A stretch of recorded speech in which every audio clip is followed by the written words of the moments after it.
I have to learn to shut off a phone, shut off a computer, shut off a TV. And it's okay to sit in a room by yourself in a chair and just think about you, where I want to be. Where do I see myself tomorrow, the next year from that? I don't care how I feel. Yeah. I don't care if I feel happy or sad. It doesn't really affect what I do each day. I do the exact same things. I act the exact same way.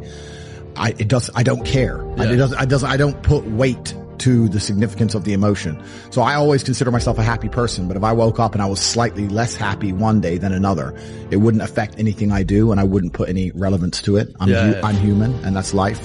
What got me to where I am and where I continue to go and where I will continue to go is an insane work ethic. And it's an insane work ethic that you can only put in that amount of work if you were doing something that you are passionate about. And that's what I have engaged my entire life's work in, things that I am passionate about. You cannot fully commit to something if you are not passionate about it. So you must look at your surroundings, at the things you are involved in, and ask yourself, are you truly passionate about these things? Do you truly want to put every ounce of your being into these things? And I am blessed, truly blessed by something. I am not sure what it is, but I am blessed that I was able to find my passions. I knew what was going to happen. I knew I was going to get here. They didn't. There's a lot of stressful years. You know what I mean? A lot of tough times. But I proved them wrong. I proved myself right. It's in my head 24/7. There's nothing else I can think. I don't think about nothing else. And that's it. I'm just curiously fascinated with it, and I can't stop thinking about it. Everything I do in my life is related to this. I don't do nothing else if it's not got to do with fighting. You know what I mean? And that is why. You know what I mean? All you've got to do is show up. They say I'm just talk, but here I am walking. Where's everybody else? Sometimes I look in the mirror and get little frights as well looking at myself, because I am an absolute animal, a machine. So I probably wouldn't want to fight me either. Everybody always says, if you tried your best, that's all that matters. The best is all you can do. If you tried your best, it doesn't matter what happens. It doesn't matter if you lose if you tried your best. Most people have heard that before. But there is a secret to the universe that most don't know. If you actually try your best, you can't lose. Not pretend to try your best. Not try your best 90% of the time. Not try your best with excuses. If you genuinely try your best all of the time, all day, every day, it's impossible to lose. So when people say, if you tried your best, it's okay to lose, that is a logic fail. Because if you lost, you didn't try your best in the first place. If you actually try your best, it is impossible to fail in this life. God is watching and he rewards those who want it the most. In my mind, I'm always the best. I don't care what the people are thinking, what they say. In my mind, not just this year, but always, I'm always the best. I'm always going to say that because I think we have to thinking we are the best in our area. So in my area, I think I'm the best.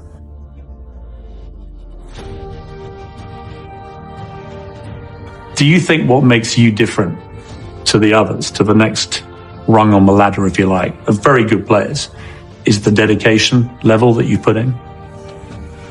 I think I'm good, but I think my main strength, it's my mind. I think it's my strongest point, it's my mind. Pierce, the numbers, they don't lie. If you see during the last 15 years, my level is always kind of the same. So effort, dedication, work hard, because the talent is not enough anymore. And if you're not dedicated 100%, you're not gonna reach the level that you want. For example, you arrive home, you had a lunch, you do it a quick nap, and you wake up, you play with your kids, and I have to go to the gym at least 30, 40 minutes, but this will make the difference in the end of the day, you understand? If you not do it that work, you miss one. The next day, it's 2 sessions that you lost. And I know in the end of the day, in the hand, they're going to make a huge difference.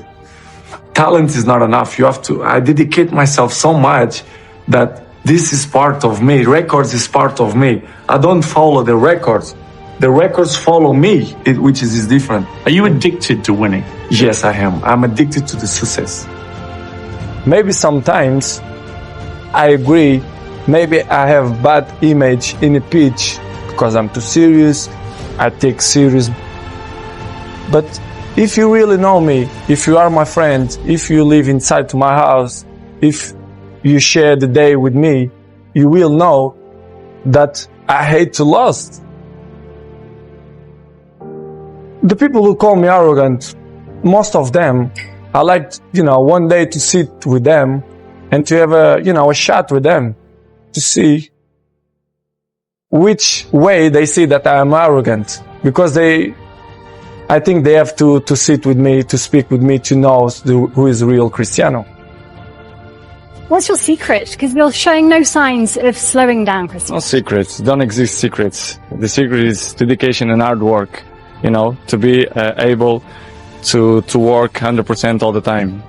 This is, if exists words, this is my secret. If I waste months, empires are going to collapse. I'm going to end up in a cell or dead if I waste months. I have things to do every single day. I can't waste a second. Yeah. Like, these people are just absolutely infinitely blessed, and their mindset is a product of that, because they're spoiled children.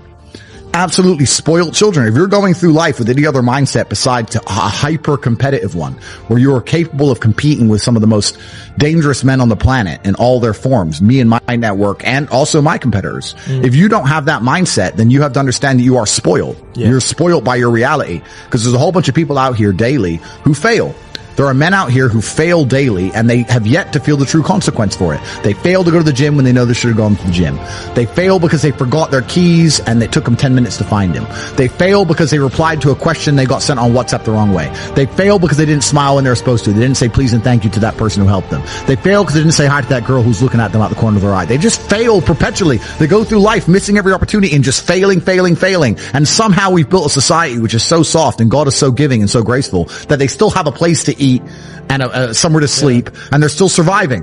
That shows how nice God is. Yeah. Because before this society, truthfully, if you were that level of failure, you would be dead. Survival of the fittest. It's survival of the fittest. And none of these men out here are fit. No. Their mindset isn't fit. Their reality isn't fit. They're failures. They're failures. Yeah. And they're just failing every single day. You have a choice to make.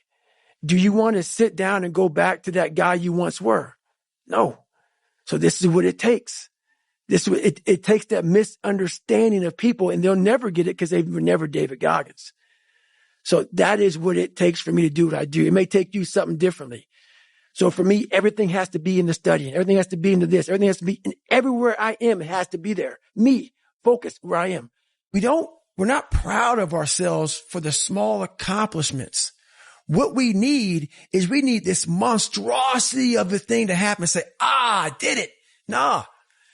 There's a process that you have to go through, and patience is the process. And if we don't have patience, after a week, I haven't lost 30 pounds, man, I'm done. I'm over it. So that's what I found out with people, man. They're not patient enough to realize and to enjoy the moment, not live in it. Just enjoy it. There's no finish line in life, but enjoy that moment. Roger that, man. I lost 5. Let me go 10 next week. There's no fucking passion. There's no fucking motivation. There's no, oh my God, man, no. It's every day of your life just doing. No passion, no discipline, no motivation. All these words, I hate that so many people fucking use these words now because it's watered. It's someone sitting in the room by themselves and they figure themselves out and say, God, this is going to fucking suck. Where's passion when you're 300 pounds? Where's the motivation when you can't read and write? Where is it? So how did this happen? I just fucking did. I just did. I said, maybe at the end of this journey, there'll be something there for me. If not, I can read. You have to learn, what do you want in your life? We have so much influence coming at us that we are so lost. We don't know what we want to do because we don't spend enough time with ourselves. It takes a lot of self-discipline to be able to do that nowadays because you want to be so attached to everything. You want to be so caught up with the world. The world's moving too fast. The world's moving so fast that you're trying to keep up to the point where you lose yourself. If there's no luck in this game, man, it may be a little bit of luck, but the luck happens after you bust your ass and you put yourself in that lucky situation. Luck doesn't happen. You put yourself in that situation where luck might fucking happen. Maybe you want to be nobody. Maybe you're happy exactly where you are in life, because obviously you are. Maybe you don't have the determination to be somebody better than who you are. That's why there's a lot of average. And it makes me so fucking mad. Every day I walk this earth and I see average all over the fucking place. And they want to ask me, how did you do it? I can't tell you how, because you're not going to do it. A lot of people think self-talk works. It does, but it doesn't work without the suffering before your mind starts saying we need self-talk. So what I tell myself is I go back to the months and years of preparation to get to that day. And I'm telling myself the 3:30 in the morning, and I'm looking at my shoes and I want to go out there and run 30 miles. I have to, in that second, in that moment of this self-talk, my mind saying, you got to find more. You got to find more. I once again calm down, go back into my mind, in my cookie jar, I call it. And I have to reflect back on the shit I did to get here. And that becomes my self-talk. Self-talk does not work unless it is real. Most of us lie to ourselves in the self-talk. It doesn't work. It has to be real. It has to be something that you've done.